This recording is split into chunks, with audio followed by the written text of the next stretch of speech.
Então, eu vou começar aqui.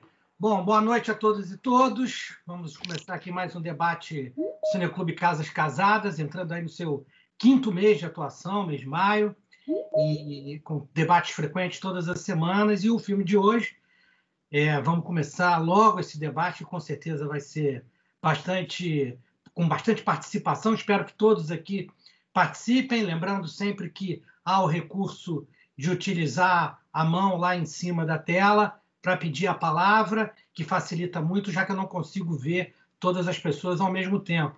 Então, sempre que possível, utilizar para a gente encaminhar as perguntas. Então, o filme de hoje, Janela da Alma, dirigido por João Jardim e Walter Carvalho, que estão aqui com a gente, como produtor também o Flávio Tambellini.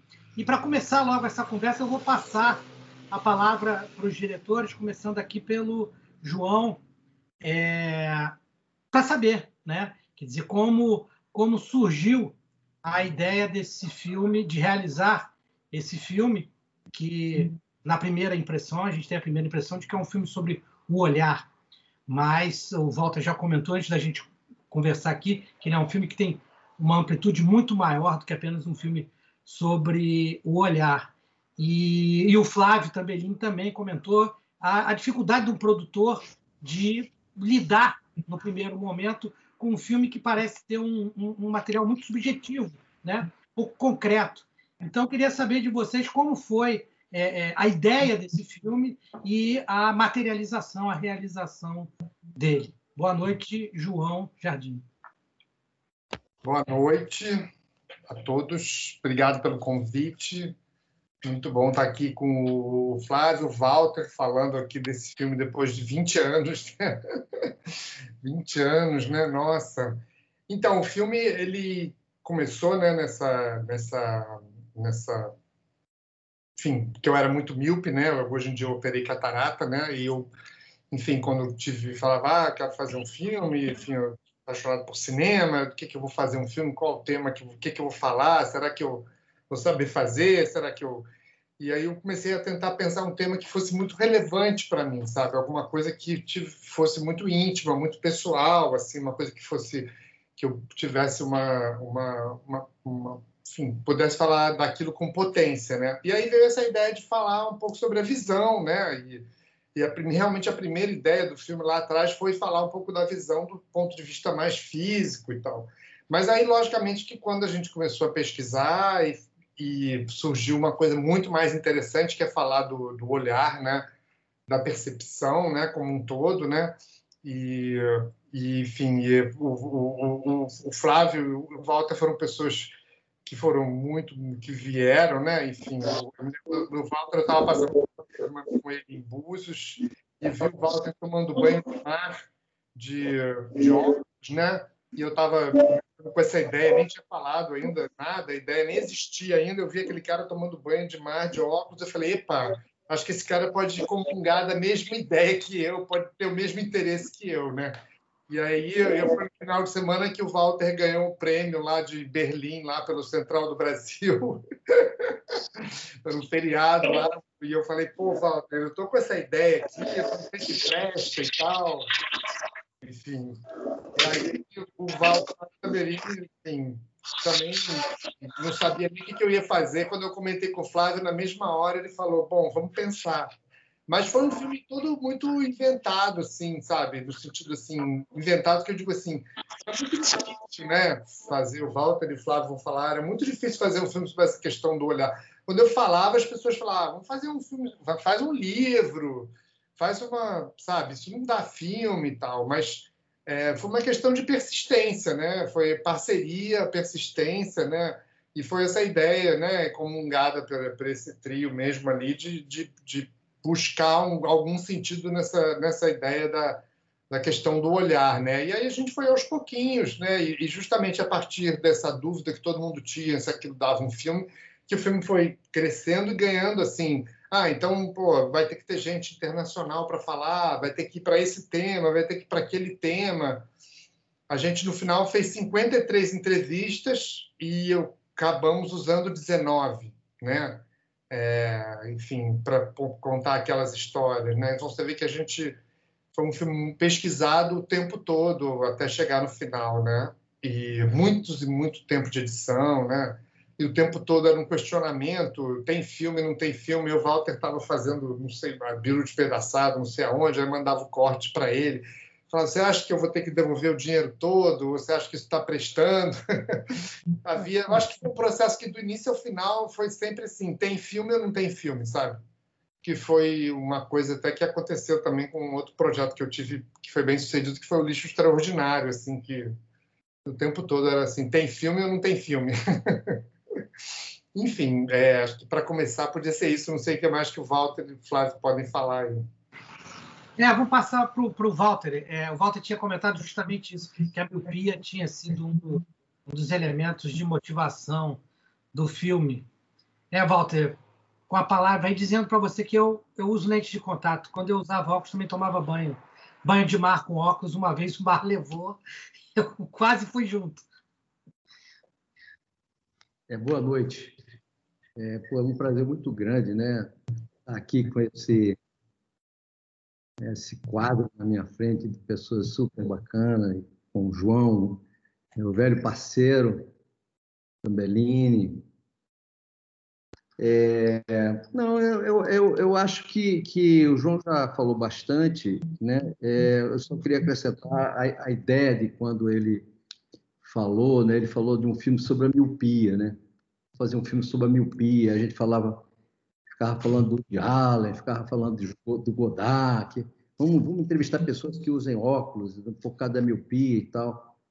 E eu me recordo assim que, se não for o primeiro, foi um dos primeiros que nós tivemos praticamente uma aula, que foi com o doutor Orlando Ábido, que era o oculista comum, era o oculista do João e meu também. E o doutor Orlando, sábado de manhã, assim, deu uma aula para a gente sobre o que é olhar, né? Sobre olhar, não, sobre o que é ver, né? Sobre o que era visão, o que era enxergar, né? E aí eu acho que essa ideia dele de falar sobre a construção do olho, a gente tinha muito medo de cair num filme didático, assim, uma coisa mais didática e tal. E foi isso que detonou o processo da gente pensar não um filme sobre a miopia, mas um filme sobre a visão. E como o João falou da coisa da pesquisa, nós fomos ouvir filósofo, artista plástico, enfim, músico, fotógrafo, enfim, escritor, né? E na medida a pesquisa foi cada vez mais empurrando a gente nesse sentido de entender a questão do olhar, que é muito mais abrangente. Mas essa coisa de fazer um filme de uma coisa que não dá filme, que é abstrato, eu tenho uma curiosidade da minha vida, é que todos os filmes que eu participei dirigindo ou fotografando, toda vez que alguém dizia assim, e isso dá filme, sempre foram os melhores filmes que eu participei, ou que eu realizei. Essa coisa de isso dá filme é muito estranha, né? Até porque nós estamos vendo num processo hoje, no mundo inteiro, um processo de modernização da imagem, do som, das comunicações, das plataformas e tal, que as pessoas com um caco de vidro na mão, chamado celular, viram assim, faz para lá e para cá e já é um filme. Então, tudo dá filme. Resta saber como fazer esse filme, o que você vai fazer com esse filme. Agora, eu queria lembrar uma coisa que provavelmente vão falar, né, João, que é sobre a questão do sucesso que o filme fez na época. Eu me lembro que a gente foi lançar o filme com 2 cópias e, de repente, teve que correr para fazer mais cópias, porque não podia tirar o filme de Porto Alegre, por exemplo, para levar para São Paulo, porque eu estava com um público fantástico em Porto Alegre. E aí, quando o filme fez 2 mil espectadores, o João ligou para mim e falou assim, Valtinho, o filme fez 2 mil espectadores. Puta, 2 mil, vamos comemorar e tal. Daqui a pouco o filme fez 20 mil espectadores. Aí o João falou, Valtinho, vamos fazer um jantar, comemorar, 20 mil espectadores e tal. E eu uma vez perguntei para o Maurício Andrade, da Embrafilme, que era o cara que cuidava das coisas de lançamento e de programação dos filmes, da videofilme e tal. E eu perguntei, o filme já estava perto de 100 mil, eu perguntei para o Maurício, por que esse filme faz sucesso? Porque não morre ninguém, não descasa ninguém, não tem nenhuma tragédia dentro do filme, o filme não acontece nada. Então, de onde é que você atribui esse sucesso que está fazendo esse filme como documentário? O Maurício virou para mim e falou assim, Valtinho, se eu disser para você o que é que eu acho, eu vou estar mentindo, porque eu não tenho a menor ideia. Esse filme é um fenômeno. Falou isso, o Maurício falou assim, esse filme é um fenômeno, não tem explicação para ele. Curioso isso, né? Eu, particularmente, eu tenho uma sensação de que eu posso explicar para mim mesmo, não para um público, nem para um debate, mas eu tenho uma sensação de que, para mim, para me justificar a minha curiosidade, eu tenho a impressão que é o seguinte, são 19 pessoas falando de um assunto comum a todos, que é o olhar, que é a visão, né? A maneira de ver. Essas pessoas não estão juntas, essas pessoas estão separadas, cada um em continentes diferentes, né? E elas estão falando de uma coisa que atinge, de uma certa forma, a todo mundo, ou porque vê bem, ou porque não vê bem. E depois que você descobre que muito mais a população do mundo, a maior parte da população do mundo não enxerga bem, e mais da metade dessa população que não enxerga bem não sabe que não está enxergando bem. Portanto, quando o filme se apresenta, o diálogo que se estabelece entre os entrevistados, sendo por discordância ou por concordância, ele faz com que o espectador se envolva, porque ele também tem uma opinião sobre a visão dele e sobre o que ele acha de ver. Então, o espectador começa a se identificar, de alguma forma, com o discurso que é estabelecido dentro do diálogo das pessoas que não estão se vendo, né? Isso, inclusive, eu posso até ilustrar isso, que quando a gente exibia, eu e o João ia para os debates e tal, depois do filme ficava um grupo de pessoas em volta da gente tentando contar a sua história do que era o seu olhar. Quando eu era pequeno, não sei o quê, tinha a visão, aí eu fui descobrir que eu tinha um defeito na vista. Uma infinidade de pessoas em volta de mim e do João para contar as histórias e saber como é que... Então, eu acho que essa questão do sucesso de bilheteria que o filme fez nas escolas, na universidade, entre os atores com quem eu trabalho, sempre falam desse filme, esse sucesso eu acho que tem a ver com isso. Isso é uma justificativa que eu arranjei para mim. Mas eu acho que eu já falei demais, e aí eu acho que a gente, nas perguntas aí, a gente pode elucidar mais coisas, né, João? Eu acho que, antes de passar as perguntas, eu voltaria só ao João, uma coisa que você falou que é muito importante, Walter. Essa aqui, porque eu reparo também, né? Você vê que eu mesmo, quando passei para você, fui falar do meu problema de visão. Do tema que é um tema, evidentemente, que atinge a todos, né? Estamos falando de um dos sentidos, mas que, ao mesmo tempo, individualiza cada um, né? Porque cada um tem a sua própria visão do olhar, né? E acho que aí eu queria ouvir do João como é que foi ir percebendo isso, né, ao longo do desenrolar do filme, das entrevistas. Cara, eu acho assim que o que aconteceu, a gente foi muito privilegiado, assim, no sentido assim que as pessoas com quem a gente cruzou foram muito generosas com a gente, sabe, assim, de abrir a mente delas, não diria nem coração para não parecer clichê, para a reflexão que elas sempre fizeram sobre essas coisas, sabe? Então, isso foi abrindo a nossa mente também sobre o que valia a pena ficar no filme, né? O que era uma reflexão sobre aquilo ou não, né? Então, eu acho que foi assim, como se a gente fosse tendo uma aula ali, no bom sentido da palavra, fosse ter pessoas que estão contando assim pensamentos interessantes, né? Vamos dizer assim, aprendizados, reflexões ou, sei lá, confissões sobre esse tema do ver e não ver, elas foram, de alguma maneira, contando para a gente essas confissões, sabe? E porque também era uma coisa que elas tinham pouca oportunidade de falar, porque não é um tema que as pessoas vão perguntar para elas, né? Então é como se tivesse alguma coisa que fosse muito importante para você que ninguém te pergunta, né? Então, quando alguém te pergunta, fala, opa, esse cara quer falar disso, que bom. Aí o cara vai ali e abre. E aí a gente estava muito preparado também para ouvir aquilo, né? Porque a gente, como ouviu muita gente, como a gente... Isso eu acho que foi um aprendizado muito que eu tive nesse filme, que é essa coisa de... Eu tive a sorte de ouvir muita gente, aí me preparei muito para ouvir aquilo que tinha de mais interessante sobre o tema, sabe? E aí elas falavam aquelas coisas ali, sabe, sobre esse tema do olhar. E é isso aí a gente foi mudando o filme, sabe? Tipo, pô, vê isso aqui, olha que maravilha, como se a pessoa tivesse isso muito legal, nunca tinha pensado. E a gente foi aproveitando, foi vendo que as nossas ideias não eram tão boas e que estavam oferecendo para a gente coisas muito melhores, né? E aí foi abrindo, aí a gente foi a miopia está ali de alguma maneira, mas a miopia ela é uma parte, né? Enfim, aí tem o cego, mas é o cego que enxerga, né? Então, você vai falar da cegueira e fala de uma outra coisa, mas a nossa primeira ideia era outra.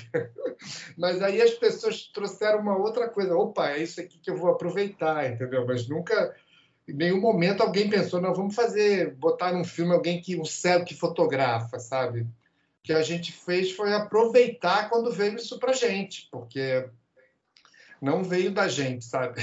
Tipo, apareceu em algum lugar, alguém falou desse cara, e a gente falou, opa, que no caso o Eugen Bauchar, né, que era um cego que fotografava, né? Eu queria ouvir o Walter sobre essa questão da cegueira no filme. Hoje em dia se fala dos invisuais, né? Se fala uma coisa que é muito muito interessante. Eu fiz um curso de audiodescrição numa época, que como é que você descreve cenas, né, para as pessoas que não enxergam. E uma coisa que impressiona muito é como eu fiz uma comparação entre o silêncio e a escuridão, né? Era muito interessante como as pessoas que não enxergavam, de vez em quando falavam assim, mas espera aí, está acontecendo alguma coisa que vocês não estão falando nada, né? Você, em algum momento você pensou nesse paralelo, Walter? Ou isso? Porque o filme tem um tratamento sonoro também, que é muito importante, né? É um tratamento que intermedia muito os discursos, os diálogos, as entrevistas, com o som, com a música. Vocês pensaram nisso em algum momento ou não? Não faz sentido. Eu acho que tem vários aspectos a abordar essa questão, né?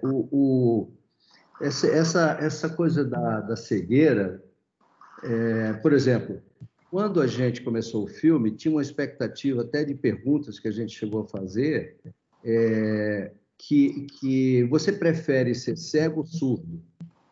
Eu confesso que quando a gente começou a fazer o filme, eu preferia ser surdo que cego.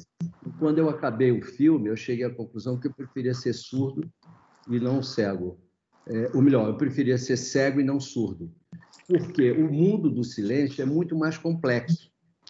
Porque imagine todos esses ruídos que estão em volta da gente sem você escutar. O mundo do silêncio é de uma solidão absurda, né?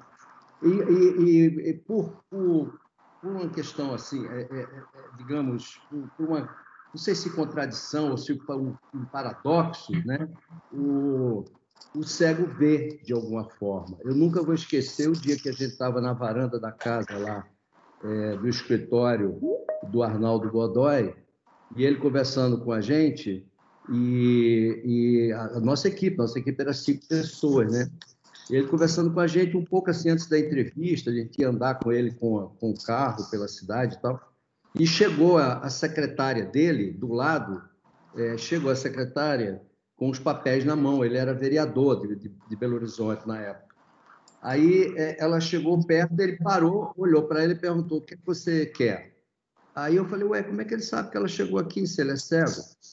E aí, quando ela saiu, eu perguntei para ele, Arnaldo, como é que você sabe que ela chegou aqui? Aí ele falou mais baixo, assim, por causa do perfume dela. Então, isso é uma forma de ver, né? os sentidos que você desenvolve quando você não enxerga, você vai desenvolvendo muito mais esses sentidos. Essa coisa que o João falou é uma verdade muito, muito cristalina, essa coisa de que eles foram nos oferecendo, né? A generosidade dos nossos entrevistados. Eu, pelo menos, aprendi, ao longo do meu tempo fazendo documentários, eu aprendi uma coisa que eu pratico com a maior tranquilidade. Todo tema que eu vou abordar, trabalhar, eu não sou aquele cara que exaure o tema, que sabe tudo do tema, né?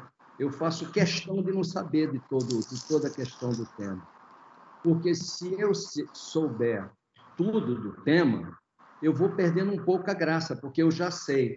Agora, na medida em que, se for um filme de investigação, na medida em que eu vou avançando com o tema, perguntando para os entrevistados aspectos e questões que eu não sei, né?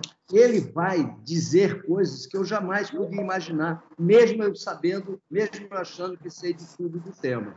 Portanto, eu deixo um pedaço, eu vou até a página 6, né? Eu deixo um espaço para que o tema, para que a realidade me aponte caminhos, me dê subsídio. Pode ser que não dê, pode ser também, mas eu acredito muito nisso, de que os subsídios que ela traz, sem eu ter programado, sem eu ter estudado, é mais rico do que os que eu estudei.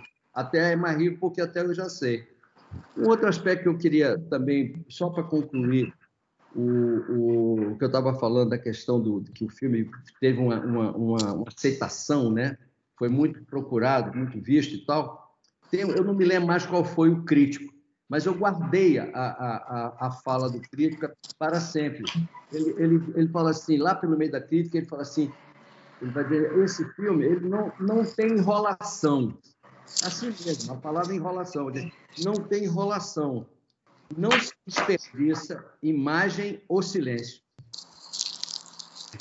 Eu achei essa afirmação do crítico maravilhosa, porque agora, depois que você faz o que você vê, né?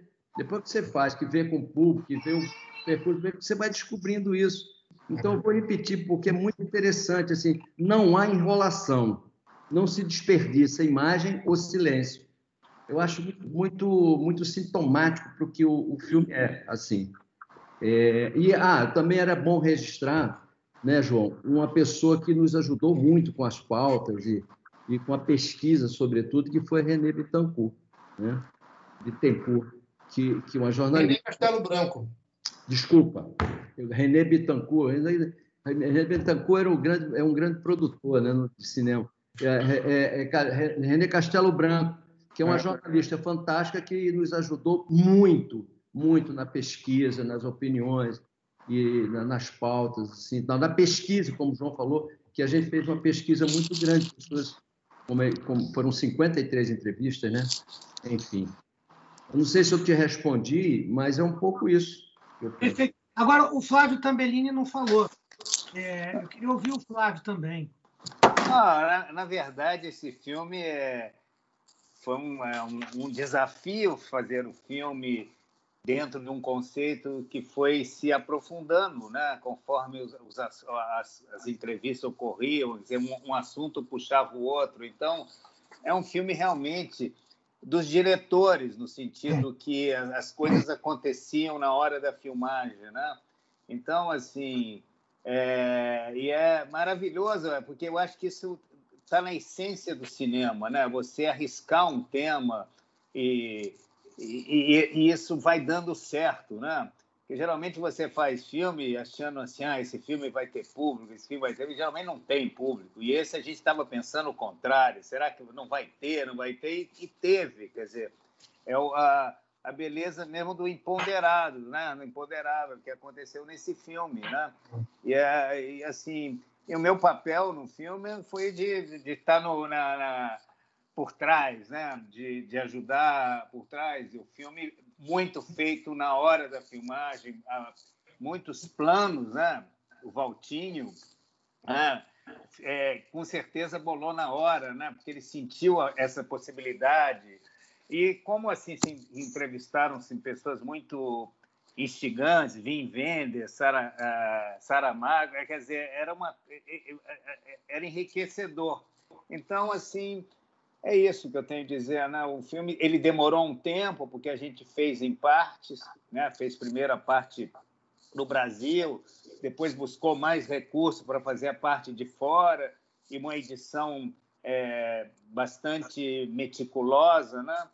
Então é isso, assim, é um prazer de você fazer um filme que do início você não entende para onde vai e de repente aquilo dá certo por uma reunião de fatores em que acontecem, e isso é um pouco a mágica do cinema, né? Maravilha. O Silvio Darren já levantou aqui a mão para falar, e eu lembrando aqui a todas as pessoas que, por favor, podem se manifestar, como eu disse, sempre usando o recurso da mão, porque eu não consigo ver todos aqui. Silvio. O Valtinho falava do mistério, do grande sucesso de público desse filme, né? Na verdade, eu acho que, para mim, o que explica o sucesso desse filme é a inteligência.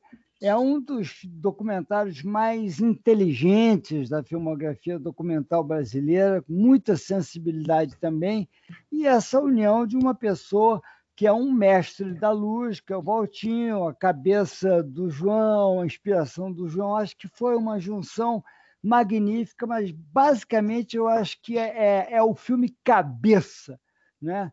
Que é um mistério, como é que um filme cabeça, de repente, faz de cara 350 mil espectadores. Agora, também tem um outro fator, que é a fortuna, é a sorte, né? Quer dizer, o Valtinho, ele é o único realizador brasileiro, documentarista, que tem 2 filmes entre as 10 maiores bilheterias do documentário brasileiro, né? O Raul, Início, Sonho, Meio e o Janela da Alma. Isso é uma coisa também muito impressionante. Também não se explica. Quer dizer, é a esfinge. O Flavinho acabou de falar, cinema tem os seus mistérios, tem as suas coisas inexplicáveis. Esse filme realmente é um filme esfinge. Eu queria, para não me estender aqui, dizer que eu fui pegar um açaí e perdi um pedaço do debate. Quando eu voltei, o Valtinho estava respondendo uma coisa que eu trouxe para perguntar, que foi o papel da jornalista Renê Castelo Branco, hoje uma executiva da Globovídeo, e o crédito dela é desenvolvimento. Eu entendo que o desenvolvimento é uma etapa crucial, absolutamente fundamental da construção de um documentário. Eu queria perguntar a vocês como foi o processo de desenvolvimento desse filme e, mais especificamente, qual foi a contribuição que a Renê deu. Vou fechar meu microfone e ouvir a resposta. A Renê, na época, né, Silvia, ela estava voltando para o Brasil, né? Ela tinha passado um tempo em Londres lá, né? Que ela trabalhava como repórter, né? Na Globo, e estava voltando para o Brasil naquela época. E aí foi muito curioso, porque uma pessoa me falou dela. Eu perguntei, aliás, o Rafael Dragô, que também hoje em dia, na época, era um... Eu falei, pô, ele me falou dela, o Rafael me falou, e eu recebi meio que um currículo dela, assim, sabe? Ela, mas não me lembro. E aí eu me lembro que eu fui ter um encontro com ela, entrevistar ela, assim, e, né, foi enfim, uma pessoa que veio, assim, uma coisa incrível, né? A Renê realmente foi muito importante ali. E eu acho até, o Flávio falou aí, só para comentar de maneira humilde, assim, mas eu acho que a participação do Flávio foi fundamental, porque assim, eu nunca tinha feito filme. O Walter, na época, também nunca tinha dirigido, assim, essas coisas assim, né? Então, era fotógrafo, assim, então, assim, tipo, para nós, assim, ter um produtor como o Flávio, eu diria que foi o que resolveu, porque era tanta insegurança, assim, né? Não insegurança no sentido de sermos pessoas inseguras, mas sem saber direito para onde a gente estava indo, que era muito bom ter um cara já experiente, né, nessa parte. Não, o Valtinho tinha toda a experiência como fotógrafo ali, mas nessa outra parte estava, né, acho que, enfim. Mas eu acho que assim, o processo de desenvolvimento do filme foi muito... Assim, eu me lembro que eu dividia, conversava muito com o Valtinho. Primeiro eu pensei assim, alguns temas, né? Aí me lembro que a gente fez uma reunião até lá na Ravina, né, com o Valtinho, assim, Gabriela e tal, e a gente falava dos temas, né, levantava esses temas, e eu me lembro da gente falando, não, então... Aí eu me lembro do Walter falando, não, para esse tema aqui o Hermeto Pascoal é muito bom, para esse tema tal... E aí, né, me lembro ali e aqui eu fiz toda essa parte dessa coordenação e a gente ia trocando muito isso, sabe, Silvia? Assim, de você levantar temas e ir trocando entre nós o que pode ser interessante naquele tema. Então, o tema da cegueira pode ser para cá, pode ser para lá. E aí tinha a Renê, aí vinham as ideias, a gente se reunia de novo e afinava, entendeu? Aí fazia umas pré-entrevistas, né? Mas era sempre isso, assim. Eu me lembro de uma cartolina que tinha lá na produtora, que tinha, sei lá, 5 temas, né? Que eu agora não me lembro quais são. E abaixo dos temas a gente ia colocando pessoas que poderiam falar sobre aqueles temas no filme. E aí a gente fazia umas entrevistas de pesquisa, como o Walter citou, com o nosso oculista, que não seria um entrevistado do filme, para a gente poder entender o que abordar naqueles temas, né? E a Renê também levantava coisas e tal. Então foi meio que um processo de, durante o desenvolvimento, estabelecer o que havia de interessante para falar do tema e quem poderia falar de maneira interessante sobre o tema. Mas a gente não fez pré-entrevista com quem iria falar sobre o tema, um pouco por causa desse assunto que o Walter falou, assim, dessa situação aí que é da gente descobrir o que no primeiro contato com a pessoa, entendeu? Por isso que a gente até fez 50 entrevistas e usou 19. Talvez hoje em dia eu não fizesse. Mas na época foi muito efetivo, né, para o desenvolvimento, que é isso. Aí a gente tinha... Me lembro da gente... Algumas pessoas a gente fez para entrevista e depois filmou. Mas a maior parte... a pesquisa era feita com pessoas ao redor daquela pessoa, daquele tema, sabe? Então, sei lá, a gente só conversava, enfim, foi isso. Não sei se respondi bem a tua pergunta aí, não sei se o Walter quer acrescentar alguma coisa. Não, eu queria acrescentar uma coisa porque você falou da fotografia aí, né? Do Walter fotógrafo do filme. E eu queria lembrar de um fato muito eu acho até pictórico, mas ele é importante. Ele é importante. É que o João, ele falava para mim de uma ideia que ele tinha na cabeça, que é o seguinte, aqui quem é míope sabe disso, mas quem é míope, muito míope, não é míope que tem 1,5, 2, não. Estou falando de miopia avançada como era a nossa, né? 10, 12, 11, 9, 8. Quando você tira o óculos, o mundo fica... o abstrato do desfocado, o mundo fica impressionista. Eu sempre achei, como míope, que o mundo míope é muito mais interessante do que o mundo realista. Entendeu? É muito mais interessante enquanto sensação, enquanto experiência do olhar, né? E o João falava que uma vez ele tirou os óculos como é que chama aquele lugar do Nova York, meu Deus? Aquela lá... Aquela rua lá que junta, lá que tem muitas luzes e tal. Como é que chama aquilo lá? Times Square. Times Square. Ele falou que eu tirei uma vez, eu fiquei louco no Times Square e tal. Então, a gente foi filmar no Times Square e eu tentava desfocar a câmera, a lente, eu tentava desfocar, mas o desfoque que a lente dá não é o desfoque da visão humana, porque a visão humana é esférica, você vê de uma forma esférica, com profundidade. A lente é mentira, a lente é uma mentira, é uma sensação de que você está vendo com profundidade. Você não está vendo, você está vendo aquilo num plano, né? Absolutamente num plano. Não é o caso da visão humana. E eu ficava numa frustração. Toda vez que a gente filmava à noite em Nova York, que não foram muitos dias, mas foram algumas noites, que a gente voltava para o hotel, eu voltava com uma certa frustração guardada dentro de mim. Por que eu não conseguia filmar o desfocado que eu e o João via e que ele descobriu isso vendo no Times Square, que era o lugar que eu queria lembrar, em Nova York.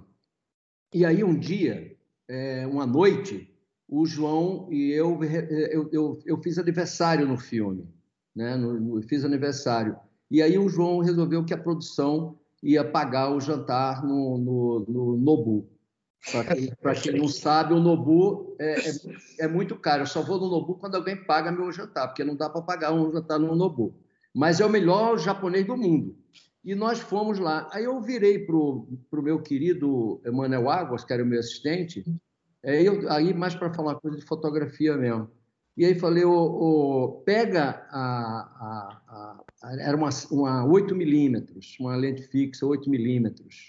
Eu falei, pega essa lente e o corpo da câmera, carrega o chassi, põe o corpo da câmera e vai com ela, leva a lente comigo aqui. Aí entramos no carro, no táxi, no carro alugado, enfim, pegamos o carro para ir para o restaurante. E no caminho... Era táxi, Era táxi, né?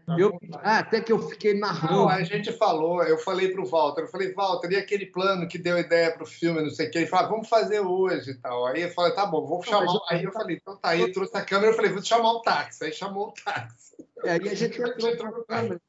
E a gente tentava, teve câmera K para fazer, mas eu não conseguia, porque era sempre uma coisa ótica, né? Eu não conseguia na inspiração dele. Eu pedi para o Manuel Água levar a câmera, e aí eu botei a câmera botei a lente na câmera ao contrário. Absolutamente. Se alguém dos fotógrafos, inclusive, que estão vendo aqui, já vem se tratando de ABC, achar que eu estava fazendo uma coisa científica, não era. Era absolutamente intuitiva e errada, sobretudo. Errada, sobretudo. Então, eu inverti a lente, botei a lente ao contrário no visor da câmera e o desfoque, ao contrário, aproximou, que está no filme. E eu me lembro que foi engraçado porque eu fiquei narrando. Eu ficava com a câmera atrás e dizia assim, esse motorista, não sei o quê. Eu fui falando como se eu fosse um personagem olhando. Aí eu olhava para fora, assim. E aí, quando a gente revelou o filme, que era na época do filme, né, João? Esse filme é feito com filme. Ele não é feito com caco de vidro. Ele é feito com filme. Ele foi feito com filme. Então, quando a gente revelou, e aí eu vi na hora, né, que atingia aquilo que o João queria, que era essa coisa abstrata, não ótica, mas humana, que a lente, ao contrário, nos deu. Na verdade, não é que você colocou a lente ao contrário, né? Você ficou segurando a lente na frente da câmera ao contrário. A lente não atarrachou, né? Exatamente. A gente ficou andando com o carro e o Walter segurava a câmera e segurava a lente pressionando forte contra Exatamente. A entrada ali e ficou, enfim, aí conseguiu, e a gente rodou em high speed também, que ajudou ali a não ter problema de entrada. E foi que a gente conseguiu fazer e não teve entrada, foi incrível, assim, tipo... Mas a gente tinha tentado fazer uns planos desfocados e ficava muito óbvio, né? E outra coisa, só para concluir, o que o Flavinho falou muito bem, falou antes, ele falou que arriscar, né? De filme, às vezes, não arrisca e tal. Eu acho o seguinte, não há arte sem risco. Eu acho que toda arte certa, que você tem absoluta certeza do que você está fazendo, ela passa a ser outra coisa, não arte, entendeu? Eu lembrei agora, lembrei de um trecho de um poema do João Cabral, que diz: fazer no limite onde o risco começa. Isso é um verso de um poema escrito na Espanha, que é inacreditável. Fazer no limite onde o risco começa. Então, eu acho que o cinema, ele tem... A gente não correr risco, a gente só está correndo... Se a gente não correr risco, a gente vai fazer certo. Com certeza. Eu queria só aproveitar para a gente lembrar de um trabalho que foi muito importante no filme, que foi a trilha do Wisnik, né?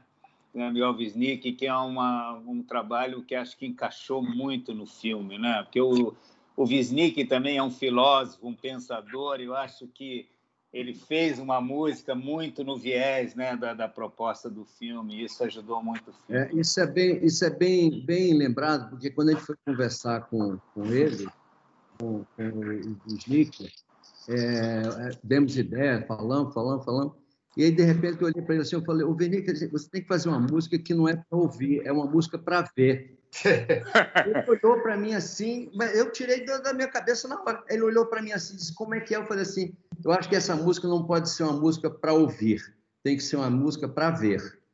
E segundo ele, depois recentemente eu encontrei com ele, ele lembrou disso, falou assim, pô, eu nunca tinha feito uma música para ver, só você me provocou isso, cara. Grande Wisnik.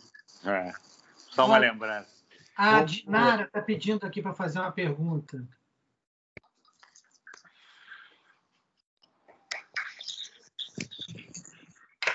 Dinara? Eu já sei que não está aparecendo a câmera, né? Igual a minha voz. Bom, não é propriamente uma pergunta. É que, enquanto existe, né? Para mim é um filme precioso, porque tem um livro sobre o cinema como olhar, né? Que foi a minha tese de doutorado. Escrito sobre essa questão. E é, para mim, muito bom, né, poder ouvir os diretores, né, que fizeram esse filme, porque ele realmente caiu para mim como uma luva. Quando eu escuto vocês falarem, né, sempre frisam que ficaram assim, que o filme não correspondeu àquilo que era a proposta da pesquisa. A pesquisa era sobre a questão da visão. Então, eu pergunto o seguinte, se a grande descoberta para os diretores não foi exatamente descobrir que ver, né, é superado pelo olhar. Que, inclusive, nos depoimentos, que são muito ricos todos, e que batem com aquilo que eu penso, que é a visão da psicanálise e do cinema, com o aporte da psicanálise. Então, para a psicanálise, o olhar é pulsão, é causa de desejo. Então, existe o olhar na cegueira, como diz o Bauchart. As imagens que eu crio estão no escuro. Todos os depoimentos falam que o olhar vem do invisível, todos, né? Então, eu acho exatamente isso instigante, e tenho a impressão que foi isso que fez com que o filme fosse uma surpresa, porque ali onde se pesquisava a visão, apareceu o olhar, que tem dimensões imaginárias, tem dimensões simbólicas, tem dimensões reais. O olhar, né, ele não se reduz à visão. O cego tem olhar, ele não vê, mas ele tem olhar. E eu acho que exatamente o cinema, se ele não fica reduzido só a uma questão de técnica e de posicionamento de câmera, ele é olhar. E que todas essas dimensões da criatividade da arte vêm pelo olhar, não pela visão. Seria um pouco essa minha contribuição e uma vontade de dialogar mais sobre isso que o próprio Walter Carvalho e o próprio João Jardim diz, que ficaram, muitas vezes, achando que não era realmente aquilo que eles procuravam nas entrevistas. E eu acho que todos os que foram questionados, né, eles justamente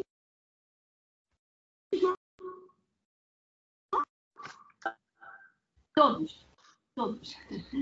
E aí eu escrevi, no meu livro Escuta do Desejo, tem um artigo que está, inclusive, disponibilizado na biblioteca da Maria Alva, e que consta exatamente essa minha visão do que seja o olhar, e que eu acho que o filme antecipa. Isso aqui é interessante. Mas eu continuo achando que essa dimensão ela ainda está escondida. para essa busca de uma questão do ver. Mas o olhar ele não se reduz ao órgão fisiológico. Perfeito, Dinara. Passar aqui a pergunta que também está picotando um pouco a sua fala. Passar a Mas pergunta. seria isso, em resumo. Deu para ouvir? Deu. Tá bom. Quem responde primeiro? Então, gostaria de ver os outros comentários a partir dessa coisa do olhar. Vamos lá. Quem responde primeiro? Não, assim, é só para esclarecer, assim, quando a gente... Uma coisa foi quando a gente começou o processo do filme, né? Mas a gente, logo, assim, muito rapidamente, né? Pouco tempo depois que começou, já foi vendo que o caminho era outro, né? E assim, quando a gente foi fazer as entrevistas, conversar na filmagem, a gente já sabia que o filme era outra coisa que não aquilo que a gente começou, né? O que eu acho interessante de falar a partir dessa sua fala é que isso daí foi justamente enfim, o filme tem a ver com isso que você está dizendo. Foi um processo que a gente foi percorrendo. E ele está ali da medida que as pessoas estão falando, né? Porque um filme é sempre um pouco isso, né? Eu acho, um documentário. Você vai... pelo menos eu gosto desse tipo de filme, que dialoga com as pessoas e não ensina as pessoas alguma coisa, né? Ele coloca alguma coisa... né? Não é aquilo que o filme mostra, é aquilo que o filme faz você pensar, né?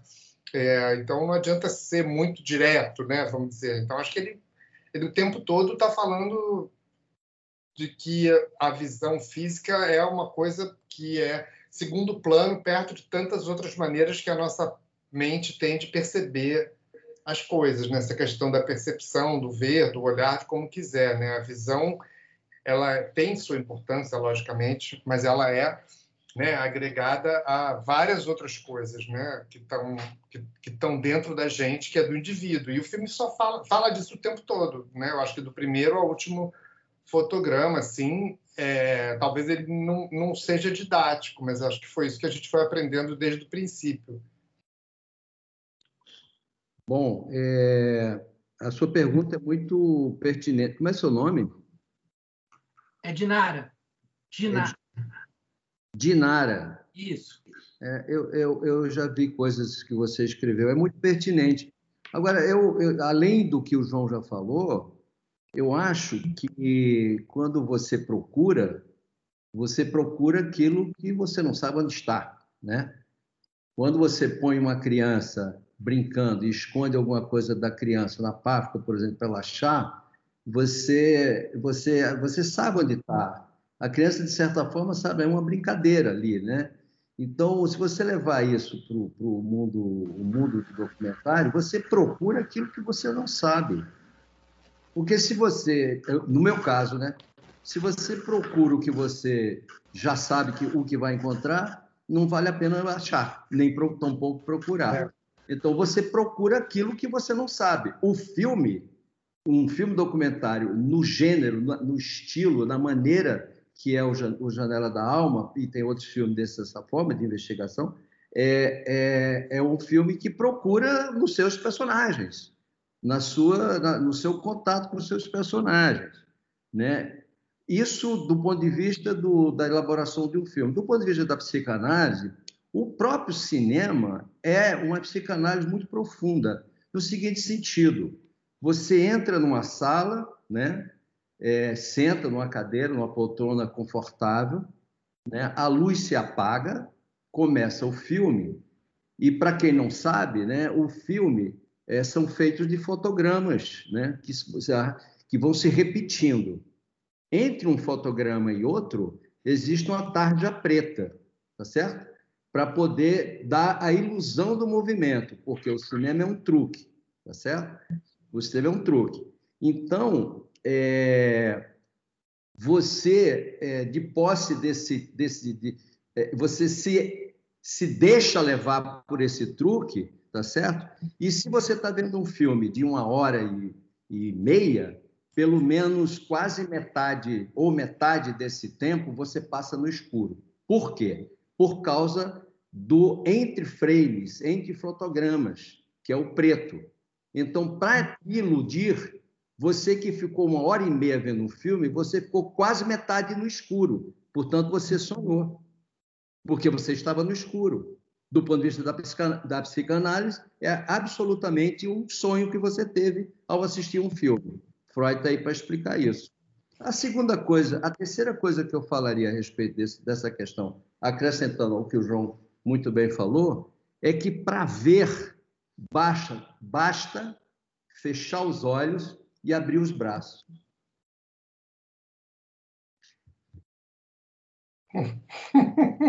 Muito bem. Olha, temos aqui duas pessoas inscritas para a pergunta, o Silvio Darim, novamente, e o Alexandre. Silvio. Eu acho que a Dinara levantou uma questão absolutamente fundamental, ou seja, a fisiologia do nosso sistema ocular, da nossa visão, e uma coisa que transcende muito isso, que é o olhar. Ela abordou essa questão de forma bastante complexa e extensa na tese de mestrado dela, por um viés lacaniano, e o Valtinho acaba de falar, enfim, do regime espectatorial do cinema, ou seja, o espectador está lá, submotricidade, pulsão escópica, sentado confortavelmente numa sala, na penumbra, e a imagem piscando ali na tela. Diz que Freud explica, mas eu acho que a Dinara vai concordar comigo, que Lacan explica melhor ainda, e o livro do Metz, A Grande Virada da Semiologia do Metz, que é o significante imaginário, é uma explicação disso. Mas não quero me estender na questão, fato é que, por alguma razão misteriosa, a intervenção da Dinara me levou a um personagem do filme que eu acho extraordinário, que é o Arnaldo, que é um companheiro nosso, um militante do PT de Belo Horizonte, que é uma cabeça extraordinária, uma pessoa de uma inteligência agudíssima, muito, muito sensível, com audição super apurada, e eu gostaria que o João e o Valtinho falassem um pouco sobre o relacionamento que tiveram no processo de filmagem com o cego, Arnaldo, a grande cabeça, uma pessoa absolutamente formidável, que é um personagem do filme que eu admiro muitíssimo. Cara, o Arnaldo é incrível, né? Quer falar primeiro, Valtinho? Não, vá falando, filho. O Arnaldo é incrível, né? Assim, a começar, porque a gente, quando foi para Belo Horizonte, né, a gente, na verdade, ia fazer a entrevista com o Arnaldo e ia fazer uma entrevista com o Tostão, né? Porque o Tostão tem aquela história do descolamento de retina dele, né? Que tirou ele da Copa do Mundo e aí, enfim, era isso. E chegou lá e o Tostão simplesmente deu um perdido. Chegamos em Belo Horizonte e o Tostão deu um perdido completo. Tipo, ninguém conseguia mais falar com ele. Ele sumiu. Tipo assim, combinou tudo e sumiu. E a gente já estava lá. E aí a gente também já tinha combinado de fazer o Arnaldo e tal. Mas a gente se viu, né, num investimento, numa viagem, né, e sem nada, só, sabe, assim, naquele momento ali de produção, pô, e o Arnaldo, e aí a gente falou, bom, vamos investir muito nessa pessoa que parece ser super interessante, mas a gente não conhecia ele, né, como eu falei, né, a gente nunca tinha estado com ele pessoalmente, a gente na época não tinha videochamada, nada disso, a gente tinha falado com ele por telefone, tinha achado super interessante e tinha essa coisa dele... Alguém tinha sempre esse mesmo processo, né? Alguém indicou ele para a gente conversou com mais alguém, né? E fala, não, ele é muito legal mesmo, e é interessante isso, aquilo. Aí a gente, pô, foi encontrar com ele, né? E fomos na casa dele, né? Tipo, estava marcado no dia seguinte e falamos, olha, a gente tem o dia todo para que a gente chegou à tarde em Belo Horizonte e começava a filmar no dia seguinte de manhã. E a gente foi lá de manhã e falou, a gente tem o dia todo para ficar com você, vamos... Aí a gente entrou na van para ir para a Praça da Liberdade, se não me engano, né? A praça que tem ali no centro de Belo Horizonte, para fazer a primeira etapa da... E quando a gente entrou na van e que a gente já percebeu que ele já foi falando o caminho para a gente, já foi uma coisa incrível, né? Tipo, a gente já foi filmando, né? Porque tinha sempre essa dificuldade, o que vai fazer de imagem para o filme, né? Era um filme sobre a questão do olhar, então não podia ter só a entrevista, né? Então a gente... E aí a gente foi né, já o Arnaldo encantou a gente em nem meia hora de conversa, em 3 minutos de conversa, quando a gente entrou no carro, que ele sentou e ele não enxergava, e ele começou a falar, a dar o caminho, dizer que caminho a gente tinha que fazer para chegar lá, né? E foi incrível, assim. Aí a gente chegamos lá, né? A gente foi para a Praça da Liberdade, escolhemos lá. Não estava previsto, né? Na época não era possível ir filmar sem autorização e tal. E aí ele foi contando e contou a história da filha, e, enfim, foi incrível, assim. Foi uma pessoa que conquistou a gente muito rápido, assim, né? Pela capacidade dele de lidar com aquilo, pelas histórias que ele contou. E uma coisa que foi muito surpreendente nesse processo, né? Agora falando da questão da visão, foi que às vezes a gente conversava com alguém de manhã que tinha um pequeno problema, era míope ou tinha uma miopia muito séria e tal, e a pessoa falava do quanto aquilo tinha atrapalhado a vida dela, né? Porque na verdade ela estava um pouco ali para falar disso. E aí à tarde a gente ia encontrar com um cego, né? Foi um pouco o caso do Arnaldo, que não foi à tarde, mas enfim. E o cego falava que não, que aquilo dali estava tudo certo, entendeu? Sabe? Tipo, era muito interessante, assim, sabe? Como que as pessoas tinham formas muito díspares de falar de problemas, muitas vezes, os mais graves não viam aquilo como uma coisa que era uma questão muito, enfim, que destruía a vida deles, e outros que tinham questões menos graves falavam daquilo de uma maneira como aquilo tinha jogado para baixo, né? Isso foi uma das coisas que também era muito surpreendente no processo, né? Mas o Arnaldo foi incrível, e depois, no primeiro vez que o filme foi ser exibido, o Arnaldo foi junto, né? E ele não podia imaginar o impacto que ele ia ter, assim, sabe? Eu me lembro que foi muito... Hoje mesmo eu estava lembrando do lançamento do filme. A primeira vez que ele foi exibido foi no Festival de Fortaleza, né? O Walter não podia, ninguém podia ir. E aí fui eu e o Arnaldo, né? Tipo, e aí no dia passava um filme lá no festival, passava um filme cearense, né? Um curta cearense. Aí o cinema estava lotado, aí passou o curta cearense, muito bom, todo mundo aplaudiu e tal.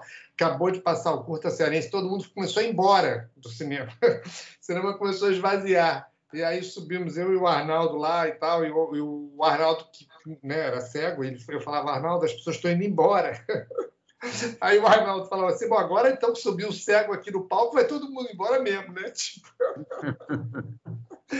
E aí, enfim, ele começou a falar, ele falou até primeiro do que eu estava super nervoso. Aí ele começou a falar, e eu falei para as pessoas não irem embora, e as pessoas ficaram sem graça e começaram a voltar, assim, né? Mas era um pouco assim, uma pessoa muito... E aí o filme passou e o Arnaldo ficou enlouquecido, porque as pessoas nunca tinham tido aquela visão dele, assim, um público, né, menos do, como você falou, ele vereador, né, ali, né, mas assim, enfim, foi muito muito impactante, eu acho, assim, para ele também, e a convivência com ele para a gente também foi, né?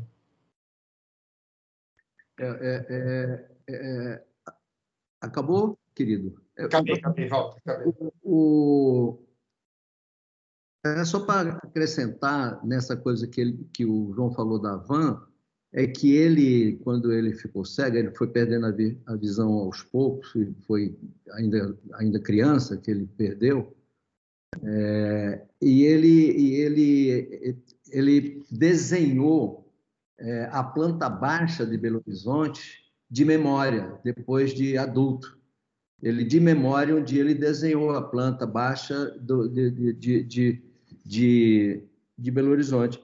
É curioso que eu falei aquilo antes dele, né, da questão do cheiro, né, que ele falou assim, por causa do perfume dela.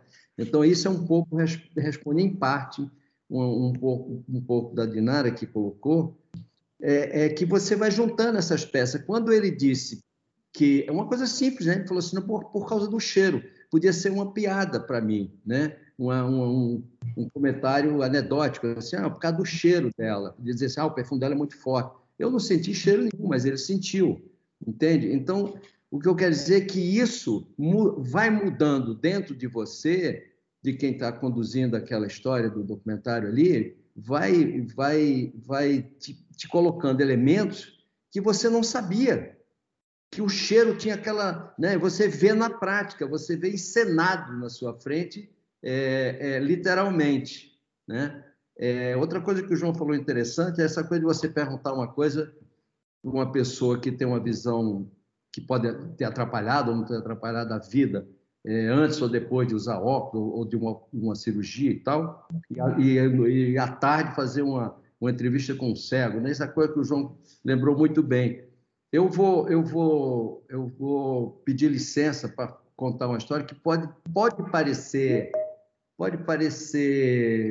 grosseira, mas não é. Não é. Eu peço licença mesmo para falar. Mas eu estava na faculdade, na ESG, contemporâneo do Silvio Tarrim, e uma vez tinha uma cantina, que era um restaurante que todos nós almoçávamos lá, porque tinha aula de manhã e à tarde. E eu estava almoçando, tinha uma roda na mesa assim e tal, e eu era muito novo no Rio de Janeiro, né? Isso eu estou falando de 1970. Eu cheguei no Rio de Janeiro em 1968, então eu era novo, não conhecia ninguém, era muito difícil a convivência ali, de descobrir as coisas, entender o Rio de Janeiro e tal. E eu, por alguma razão, eu falei na mesa que eu, quando transava, eu transava de óculos. E alguém perguntou na mesa, mas por que você usa óculos? Eu falei assim, porque eu preciso ver em foco. Se eu tiro óculos, eu não vou ver as coisas em foco, entende? E logo depois dessa manhã, no restaurante, eu fui seduzido por uma amiga, por uma colega da faculdade. E eu até fiquei meio surpreso assim, com a sedução dela, porque a gente se conhecia e tal, mas não, fiquei até surpreso. E aí nós fomos às vias de fato, né? 2, 3 dias depois, sei lá, não consigo lembrar, nós fomos fazer amor, né?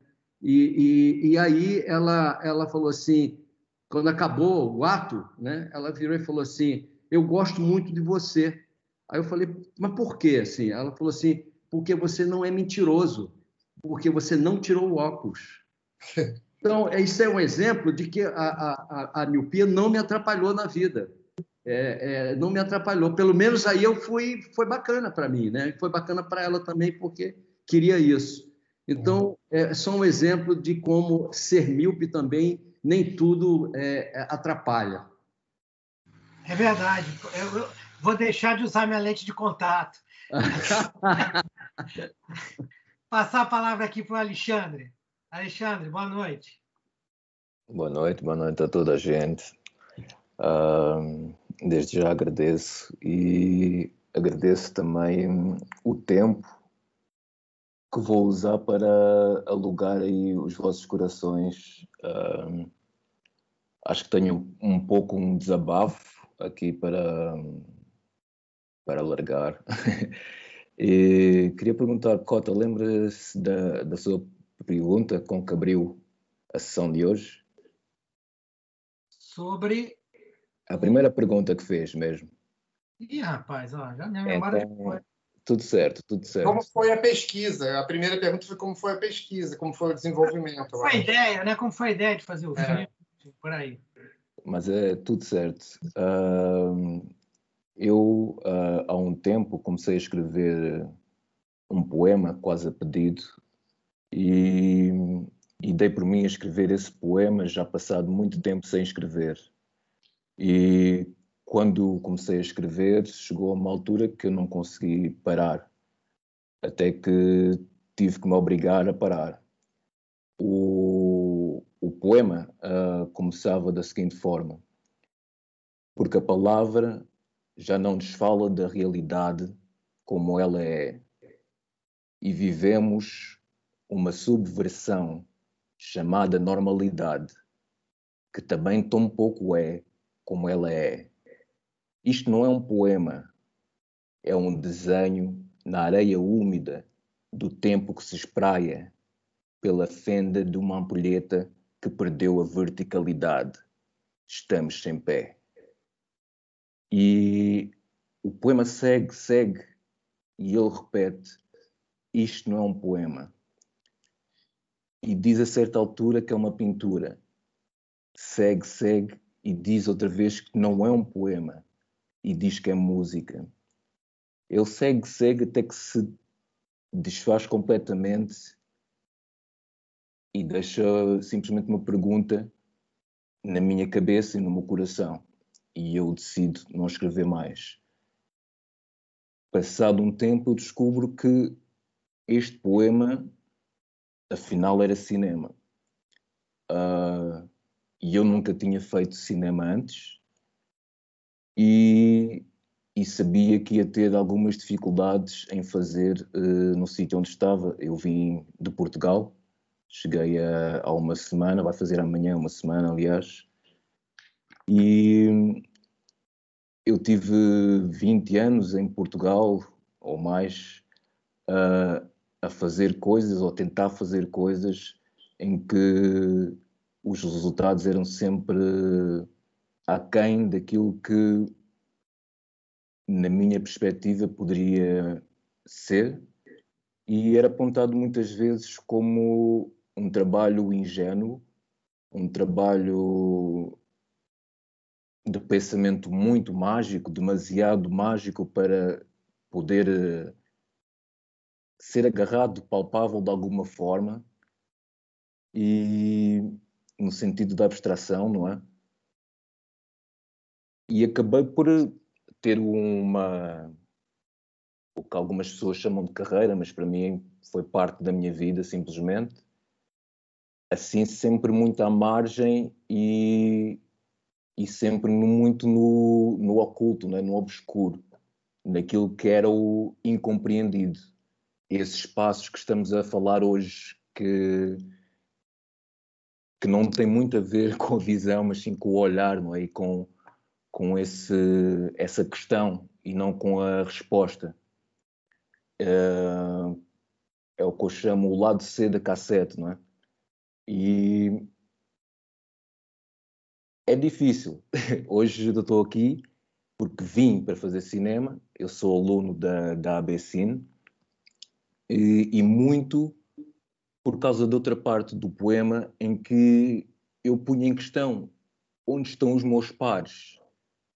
Trocaria todo este espaço por seus rios e mares, avatares, à deriva como glaciares. Vivemos na idade do gelo, com medo do nosso próprio sol. E eu pensei, quando vi e conheci, primariamente assim melhor, o nosso Afonso Beato, e vi aquilo que estavam a fazer na ABCine, que ia chegar aqui.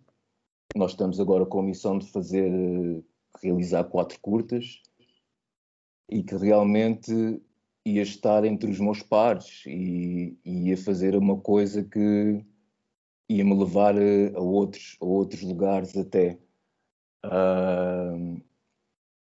Eu hoje estou exausto porque passei o dia a tentar convencer as pessoas que estão a trabalhar comigo, no sentido de estou a dirigir um dos curtas, sobre um simples filme, não é? E porque não é feito de uma maneira linear, não é feito de uma maneira que eu muitas vezes não sei explicar por palavras, e é muito mais fácil de apresentar a poesia, a arte por detrás, não é? Às vezes até o silêncio diz muito mais, como estávamos a falar há bocado. Esse lugar de fechar os olhos e de abraçar a vida de braços abertos, não é? É muito complicado. E eu tive com o César a falar mesmo disso, que nós estamos aqui, eu pelo menos estou numa posição em que estou a tirar um curso com os mestres que eu sinto serem mestres no cinema. Então eu estou a ter, no fundo, masterclasses, não é? E estas masterclasses, como eu falava com o César, não necessitam de ter uma estrutura académica. O que nós falávamos era que simplesmente precisamos de ter ouvidos para ouvir alguém que é um ancião na sua experiência de fazer filmes, a partilhar essa mesma experiência com alguém que queira ouvir e que faça questões. E falávamos do medo de errar a fazer a pergunta. Isto leva-me a colocar a seguinte questão: se vocês, não é, têm a noção de o quanto difícil é fazer aquilo que estamos a falar hoje, como um filme que vocês fizeram, porque é de loucos, é mesmo de loucos. É aquilo que estamos a falar, a chance de erro é enorme em relação àquilo que é de acertar, ou de conseguir em 20 anos, ou uma vida. Há pessoas que passam uma vida a tentar fazer alguma coisa do género e não conseguem. Eu estou mesmo pasmado. Eu comecei a ver o filme e caiu-me tudo. Caiu-me tudo. Eu estou a falar com isto do pensamento mágico e falei há pouco tempo também com o Hernandi, que é o nosso professor de História do Cinema. E de facto esta coisa do pensamento mágico é uma coisa que é sacrificada na sociedade, não é?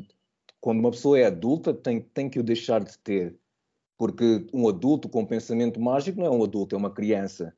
E o que dizem é: deixa de ser criança, pô, não é? A cena, eu sei que estou-me a estender, mas acho que é necessário também dar e partilhar essa consciência e tentar vos trazer mais próximos das pessoas que são da minha geração. Perfeito, perfeito, Alexandre. Acho que o espaço do Cineclube existe justamente para isso, né? Para criar esse meio caminho entre as aulas, as masterclass e essa conversa que é mais informal e que, enfim, permite a gente uma aproximação diferente dos diretores, dos cineastas e das pessoas, como você disse, dos seus pares, né? Eu vou aproveitar, como tem muita gente aqui, já vou passar a palavra para o Franco, depois aí na resposta as pessoas fazem uma avaliação maior. Franco, por favor. Eu vou ser bem breve, até porque compartilhar aqui entre nós também eu já conhecia o filme, é de longe um dos melhores exemplos, né, disso, né, que foi colocado aqui, de um filme não linear, de um filme que teria tudo para, no segmento, né, do seu gênero, né, não dar certo. E eu acho que a grande explicação, ou se a gente pode dizer que realmente, como o Walter colocou, eu acho que é a caixa de Pandora.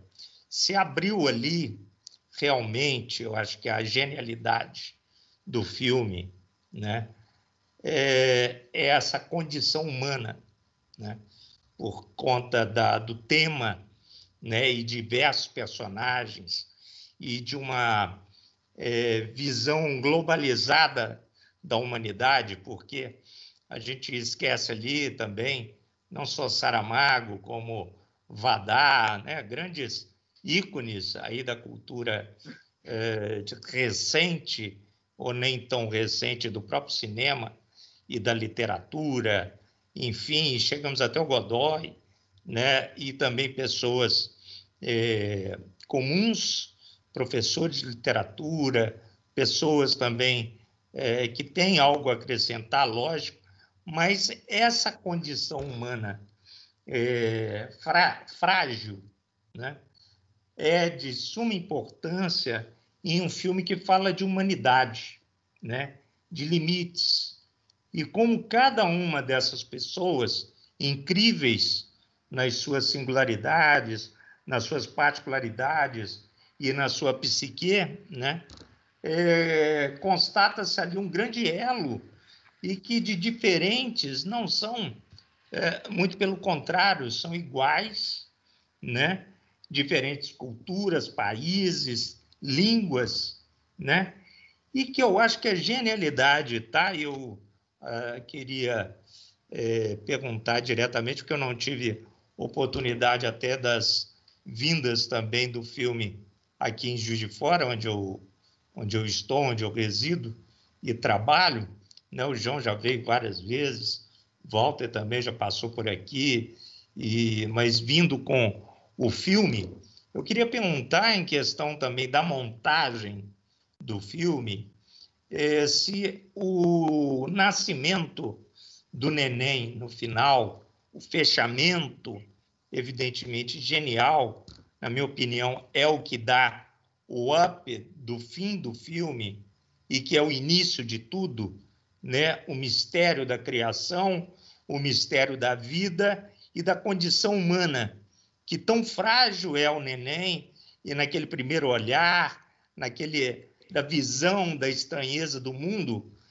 continua sendo a estranheza e a capacidade humana, né, de enfrentar a vida, né, as diversidades da vida, e cada um à sua maneira.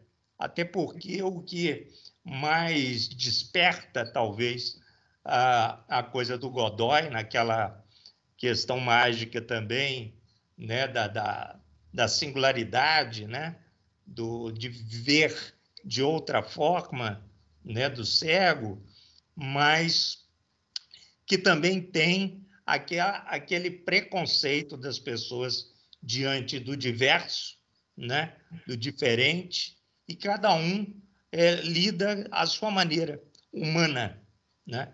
E que muitos filmes não tocam nesse aspecto tão profundo como esse filme toca e mostra, né? Ele não diz, ele mostra, e mostra nos silêncios, mostra nos desertos que estão também na montagem, mostra do distanciamento entre nós, mas que no fundo, todos somos humanos, né? Criativos, singulares, e transformamos as nossas vidas, cada um à sua maneira, e à nossa volta, né?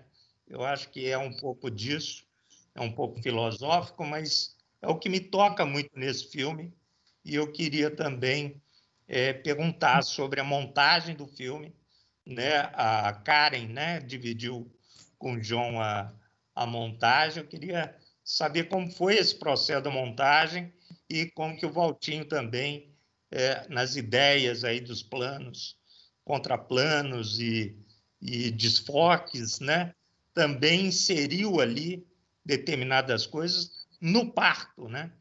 Porque depois eu vi, são 2 bebês, é isso? Eu queria saber também a mágica, né, aí que aconteceu. Então, queria primeiro, antes de ir para mais uma pessoa, falar aqui logo, acho que o Alexandre, eu achei muito interessante, né, o que o Alexandre colocou, né, muito, né, Alexandre, porque assim, eu acho que tem a ver, assim, você trazer essa colocação tão pessoal, né, nisso aqui, porque eu acho que o que é provocante, né, no filme, no que a gente está falando aqui, é porque a gente conseguiu realizar alguma coisa que era muito íntimo para nós, né? E é muito difícil realizar alguma coisa muito íntima, né? Vamos dizer assim. E aí, só falando também que a gente teve muita dificuldade, foram 7 anos, né? Até mais, né? Entre a ideia, o filme está pronto, enfim, foram muitos anos até as pessoas darem algum valor, conseguir algum dinheiro, enfim, foi muito importante o Flávio, né? Enfim, o Walter. Mas assim, eu acho que o que é importante, assim, para te dizer, assim, é uma coisa de uma negociação, entendeu? Sabe, Alexandre? Assim, porque assim, quando você fica o dia todo tentando convencer as pessoas do que você estava pensando, assim, eu fico imaginando que se eu ficasse tentando convencer as pessoas do que eu tinha pensado em fazer no início do filme, eu nunca tinha feito o filme, entendeu? O que a gente, talvez por isso que tenha tido, o que a gente está tentando falar aqui, que foi exatamente o contrário. A gente foi se misturando muito com o que os outros foram trazendo para a gente do que era interessante do que a gente estava propondo, entendeu? Eu me lembro que o Walter Lima, que faz parte do filme, falou uma coisa para o Flávio, né, que o Flávio me contou, ou ele falou para mim, eu não sei. Falou assim, não, mas o João e o Walter pegaram aquelas pessoas para falar um monte de coisa e depois eles falaram o que eles queriam. Sabe assim? Então, assim, tem um processo assim de que você propõe, né? E quando a gente faz documentário, não sei se é a tua ideia, você propõe, né? Você vai ali de coração aberto, você propõe, mas tem uma mistura tem principalmente no documentário, né, tem que ter uma mistura do que você propõe com a leitura que o outro faz daquilo, sabe? Porque você como diretor, vai sempre ter a palavra final, teoricamente, entendeu? Mas as pessoas têm que trazer, porque cresce muito mais, sabe? Assim, eu aprendi isso com esse filme e fui usando isso em todos os meus outros filmes, né? Você propõe, mas os outros é que fazem e depois você faz por cima, sabe? Assim, tipo... Então, quando alguém... Né? Eu posso te dizer que eu vivi isso em todos os meus trabalhos. Você propõe, os outros mudam tudo que você propôs e depois você faz por cima. Desculpa a redundância, mas você tem que se deixar o que você propõe ser misturado pelo outro, sabe? Assim, porque isso cresce, entendeu? É uma maturidade que a tua ideia cresce, entendeu? Porque as pessoas estão muitas vezes... Tem que tomar cuidado. Tem alguns que vão lá e vão fazer uma coisa que não tem nada a ver, mas aí você vai acabar tirando fora, aquilo vai se provar não penetrando, porque eu acho que isso é a essência do cinema, sabe? Eu tive a possibilidade esse ano de fazer a mediação de uma live que tinha o Karim, o Kleber Mendonça, era uma coisa da Academia Brasileira de Cinema, né? E aí eu tinha mais Flávia Castro, e eu não me lembro qual eram os outros diretores, enfim, todas pessoas muito talentosas, né? E aí as pessoas falavam e tal, e eu me lembro que o que ficou para mim, depois de ouvir aquelas pessoas falando durante 2 horas, é um pouco isso. Elas estão ali, que elas tentaram dizer ali, que elas estão ali organizando, orquestrando, se apropriando, propondo, mas estão sempre muito abertas para o que está vindo, sabe? Assim, para a visão dos outros. É lógico que elas sempre são elas que mandam, entre aspas, mas não são elas que determinam, sabe? Assim, tem uma mistura, né? Que nem olhar e ver, entendeu? As coisas se misturam ali, sabe? Então, eu acho que esse processo aí se as pessoas estão dizendo que você não está conseguindo se comunicar, você tem que deixar a sua ideia se permear e ir misturando, sabe? Só aprende mais, entendeu? Enfim, não sei se eu fui muito direto aí com a... Não, isso é o que está acontecendo mesmo, não sem tirar nem pôr. Eu vejo a sua agonia e, num primeiro momento, eu achei que isso era fraqueza, depois eu vi que isso é força. Não, é isso mesmo, e sinto isso, né? Não ponho isso. O que você acha, Walter, disso aí que eu falei aí, Walter? Não, eu estava só esperando você terminar para dizer que eu concordo plenamente com o que você falou, completamente. Acho que o Walter Lima tem razão. Acho que a gente escuta, não só nesse filme, mas em alguns filmes, que tem filme meu que ninguém fala nada. O meu último filme ninguém fala nada, nenhum personagem fala. Então, mas esse tipo de filme, esse tipo de documentário, eu acho que a gente escuta e depois a gente faz o que quer, né? Resolve ali como quer. Não, eu acho cabotino quando há embutido atrás disso uma coisa como se você estivesse fora daquilo, como se você estivesse isento. A verdade está ali, eu acho isso cabotino. Eu assumo, eu não tenho o menor problema de assumir esse tipo de coisa, de ouvir e depois me fazer do jeito que eu só acrescentaria isso. E na fala do Alexandre, aí, acho que o Walter Lima tem toda a razão. Aliás, eu fiz filme com o Walter assim. Eu fotografei um filme do Walter que era exatamente isso. Mas eu acrescentaria só ao poema quer dizer, a fala poética maravilhosa do Alexandre. Né?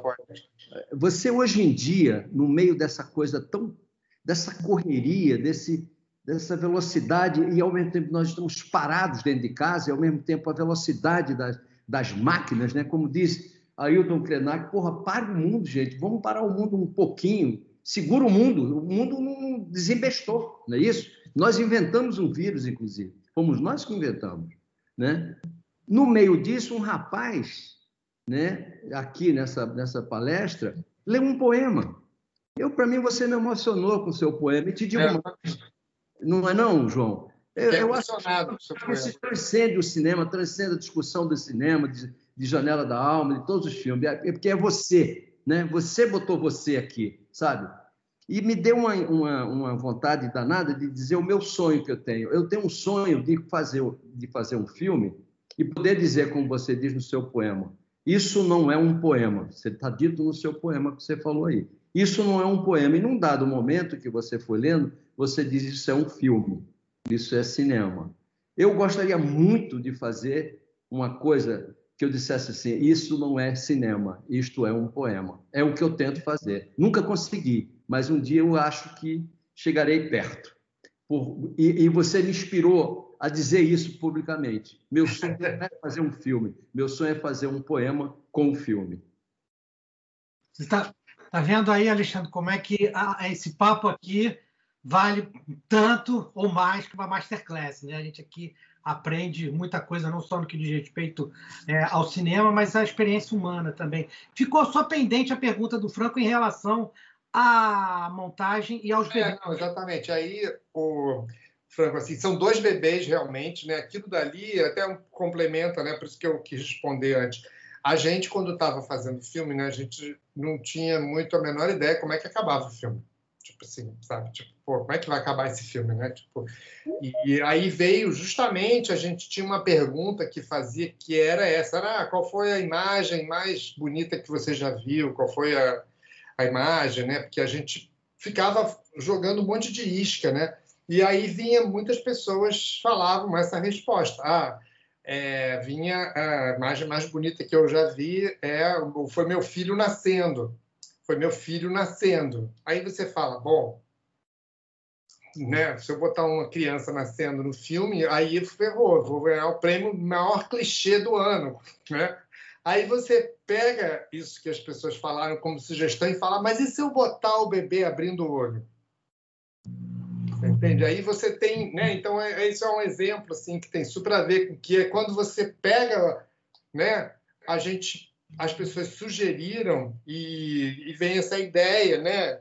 Enfim, eu não sei como é que foi. Enfim, foi uma coisa que vai vindo no processo. Você não tem a menor ideia como é que essas coisas vão vindo, né? Mas são processos que vão sendo compostos. O processo de montagem foi muito árduo, né? Tipo assim, era a Karen realmente, foi muito tempo, e depois a Karen não podia mais, tinha outros trabalhos, enfim, o Valtinho também, nessa época, estava fotografando muitos filmes, um seguido do outro, não pôde participar muito, enfim, mas eu me mandava VHS ainda para ele lá, mandando VHS lá para o Abril Despedaçado, mandei uns 2 cortes, né, lá, não sei, não me lembro onde era, né, Valtinho, lá no interior Interior da Bahia. Interior da Bahia, mas foi assim. E o Flávio, né, eu me lembro muito disso, de mostrando o filme para o Flávio, e o Flávio falou, não, mas ainda não tá, e tal, e, pô, mas não tá, mas para mim já é isso daí, mas não tá, mas o que eu faço?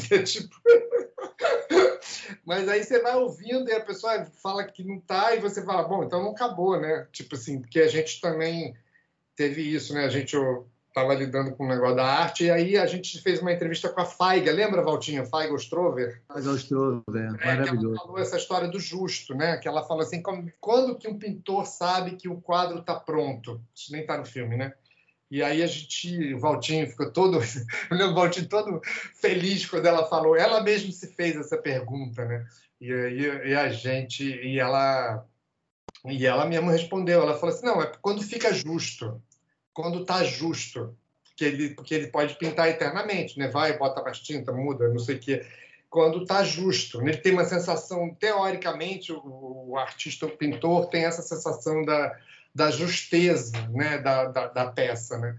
Que é um pouco, acho que um documentário também tem muito isso. Ficção tem a ver com isso, logicamente, mas ele tem uma história que tem que ser bem contada, ali uma outra... Documentário também, mas assim, tipo, um documentário como Janela da Alma, que tinha 50 entrevistas e a gente usou 19, tinham muitas possibilidades, mas teve um momento que a gente sentiu que estava justo, sabe, assim. E aí a gente foi, mas foi um processo de ano de montagem, faz, refaz, para, aí trabalha o som, melhora e tal, enfim, foi muito árduo, assim, e a gente não tinha a menor ideia, muito, assim, foi muito intuitivo, mas muito nessa base das colaborações. Bacana, bacana. Obrigado.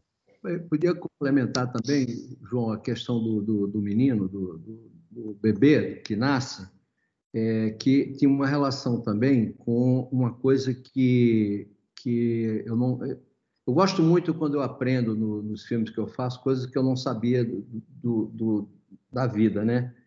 E uma das coisas que eu aprendi no filme foi uma fala que também nos orientou um pouco com esse negócio da criança, que foi do Orlando Ábido, que explica, né, que quando você ainda está no ventre da sua mãe, né, o bebê, você está pronto, né? O rim está pronto, o coração está pronto, o pulmão está tudo pronto, o fígado está pronto, tudo está absolutamente pronto.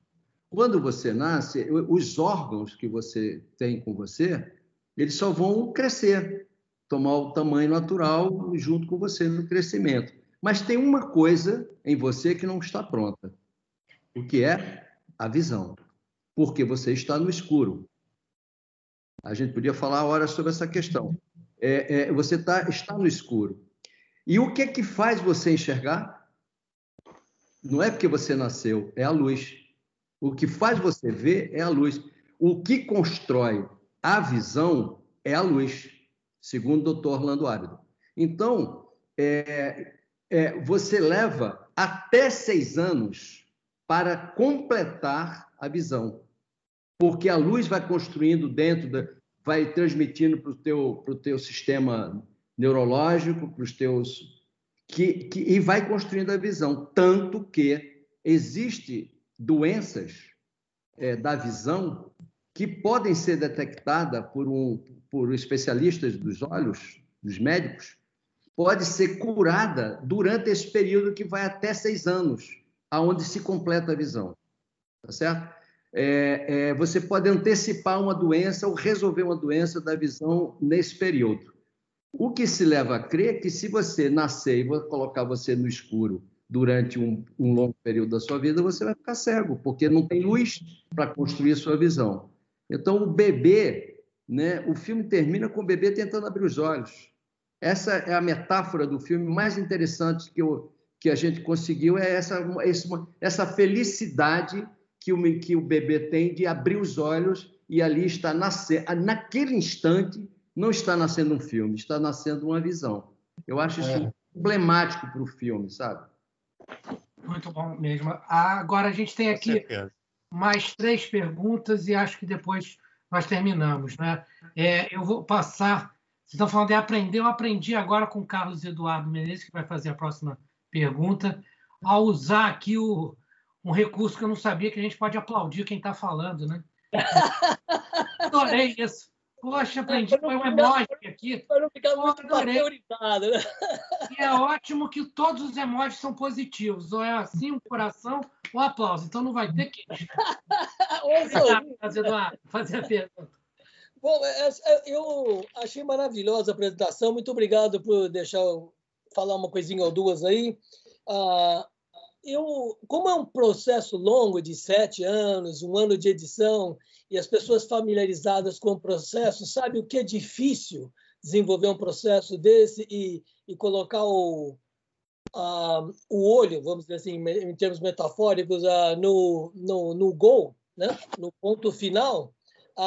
Eu gostaria que vocês comentassem um pouquinho qual foi a relação tão produtiva que foi de vocês entre os seus produtores, porque às vezes a gente perde o rumo de casa, né? Às vezes tem tantas variáveis emergindo, principalmente o número de entrevistas que vocês tiveram. Se vocês pudessem comentar um pouquinho a relação entre o trabalho de vocês com o produtor e talvez Eu posso falar antes? Lógico, deve. Não, o Flávio Tambellini, sem a menor dúvida, espero que ele não esteja aí para ouvir, para não virar um panegírico. mas o Flávio Tambellini, ele tem um currículo e um processo de trabalho no cinema brasileiro como poucos. Primeiro porque ele tem sensibilidade, vê adiante, né, como produtor. Segundo, ele sente os problemas de um diretor, porque eu trabalhei com ele como produtor, não só nesse documentário, como em outros filmes, inclusive de ficção. Então, e trabalhei com ele também na ficção, com ele de produtor. Então, a sensibilidade para ver na frente com os problemas e ser solidário com você é muito mais fundamental do que a sua capacidade fantástica que ele tem de arranjar dinheiro para fazer os filmes. O dinheiro é importante, mas como eu tenho uma opinião de que cinema não se faz com filme, não se faz com planejamento, filme se faz com cinema. O Tambellini é um cara que arranja o dinheiro e você faz o filme porque com essa visão humanista que ele tem das coisas, né? Então, o Flávio está num patamar de produtor que seguramente o João vai concordar comigo da importância que foi tê-lo como um produtor ao nosso lado, entendeu? E acreditar num projeto. Porque essa coisa também de dizer que o projeto, você não sabe, a gente sabe que vamos chegar em algum lugar. Quando você está fazendo uma coisa ruim, você sabe. Agora, quando você está fazendo uma coisa boa, você talvez não saiba, não é verdade? O Flávio Tambellini, ele é uma peça fundamental, foi uma peça fundamental para o Janela da Alma, mas mais do que isso, o Flávio Tambellini é uma peça fundamental para o cinema brasileiro.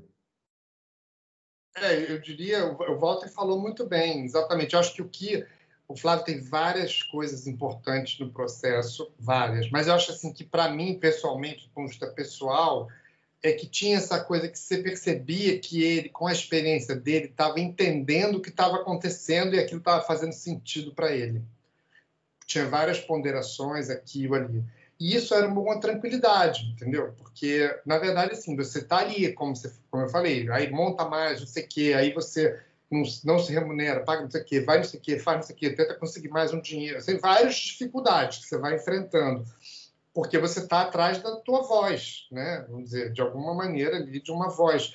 E aí você é parceiro em todos os processos, né? Também eu era produtor também, né? O Flávio era o produtor principal, mas de conseguir o recurso, de tentar um monte de coisa, mas as coisas faziam um sentido para ele, né? Então aquilo como você está citando aí, aquilo dava uma tranquilidade. A gente fazia umas reuniões, assim, aquilo fazia umas reuniões que eu digo desses momentos, que logicamente aqui a gente fazia reunião sobre todas as questões práticas. Estou dizendo desses momentos que são, como é que eu posso dizer, de dúvida, né? Vamos dizer assim, né? Então, nas dúvidas, quando você falava, mas ele fazia as coisas faziam sentido, então está fazendo sentido, estamos seguindo, né?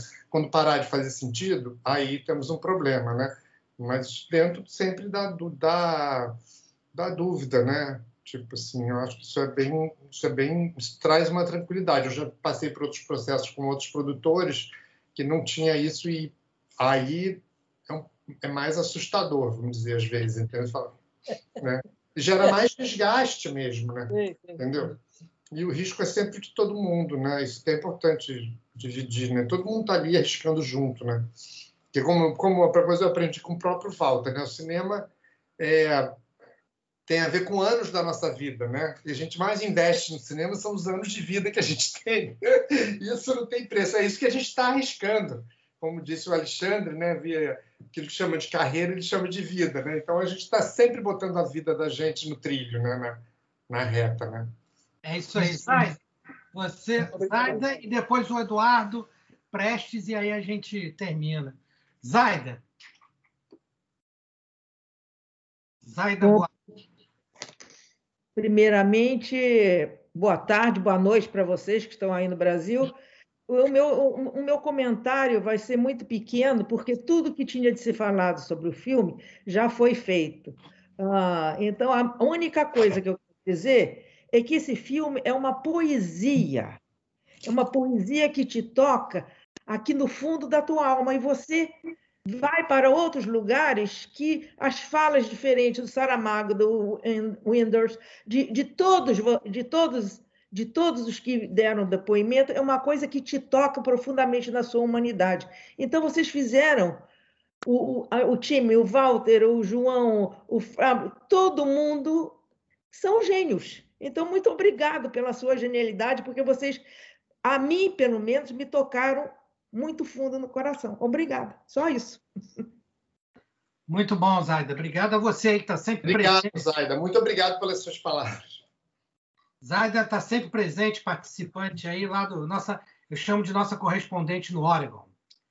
Vamos passar então agora para o Eduardo para o Eduardo Prestes a última pergunta.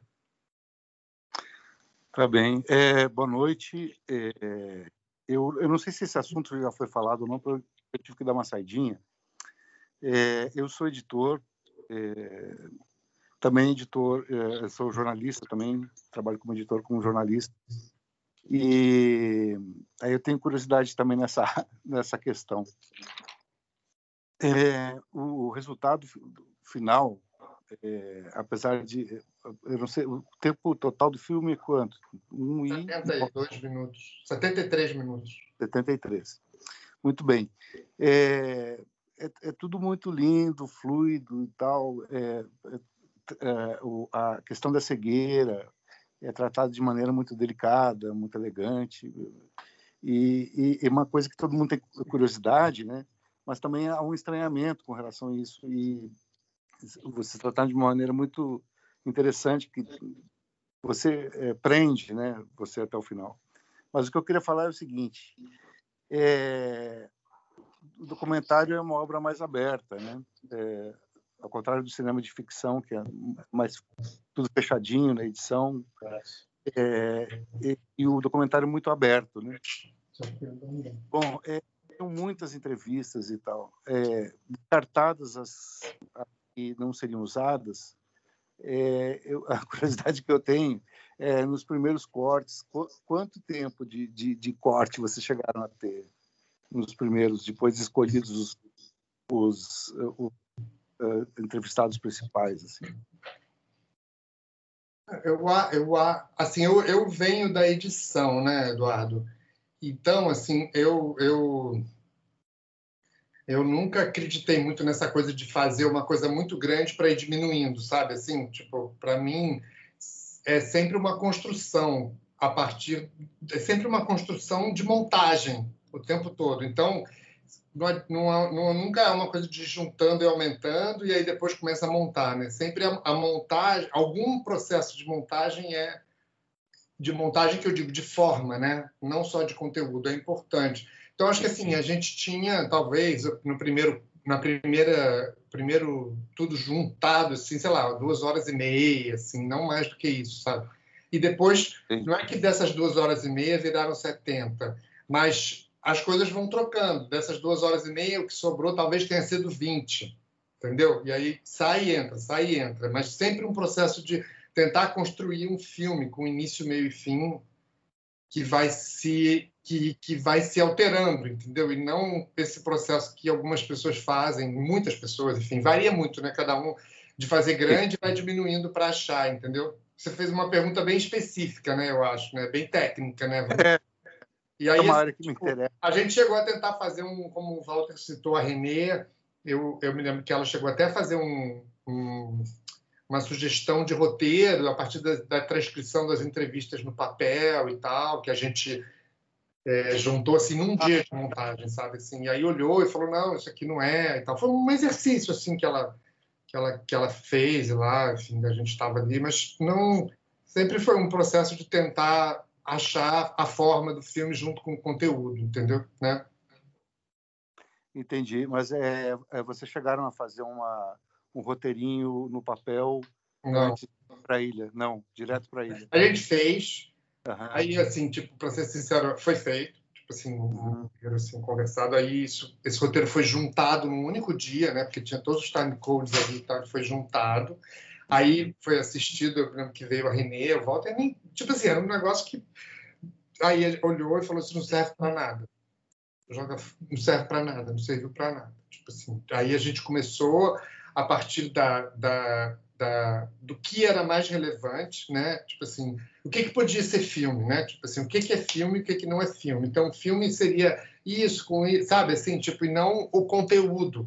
Não o conteúdo que eu digo, não a informação, não o que que isso é um processo de montagem que eu sempre prego isso, sabe? Assim, eu sei que tem muitos diretores que não fazem isso, mas eu sempre proponho isso, sabe? Assim, tem que já pensar o filme, o trabalho ali com 2 horas de duração, entendeu? Eu nunca vi. Eu me lembro que eu acho que o Walter no Raul fez diferente, né? Eu me lembro que você falou que você tinha um corte bem grande, né, no Raul, né? O Raul, eu fiz uma coisa que nunca mais eu faço. na vida. O Raul foi um absurdo, porque não sei se pode falar do Raul aqui, mas o Raul, eu tinha 230, 240 horas de imagem de arquivo, e eu vi tudo.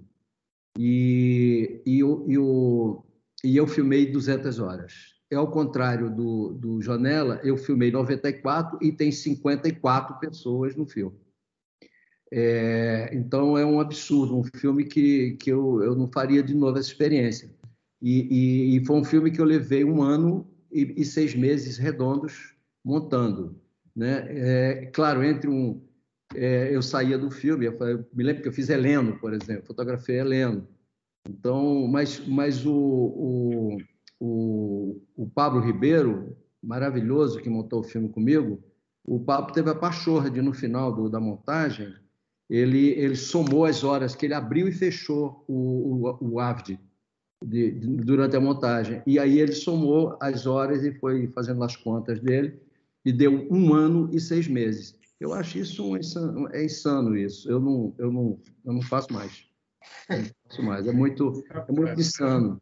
Agora, o problema... Eu me lembro, a montagem do Raul era um negócio tão acachapante, que eu me lembro que uma vez eu saí da montagem no Leblon, na casa do Pablo Ribeiro, que o Ávila era no apartamento dele.